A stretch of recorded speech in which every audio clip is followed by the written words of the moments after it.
ராஜாவின் காதிலே ராமகாதை கூறலாம். மாறும் இந்த பூமியில் மதங்கள் ஒன்று சேரலாம்.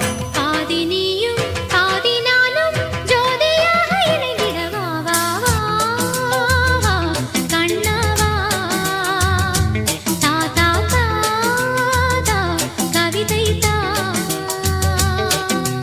எனக்கொரு சிறுகதை நீ இனிமையில் தொட தொட தொடர்கதை நீ தனிமையில் எனக்கொரு சிறுகதை நீ தொட தொட தொடர்கதை நீ உருகி உருகி உனை படிப்பிடவா வா வா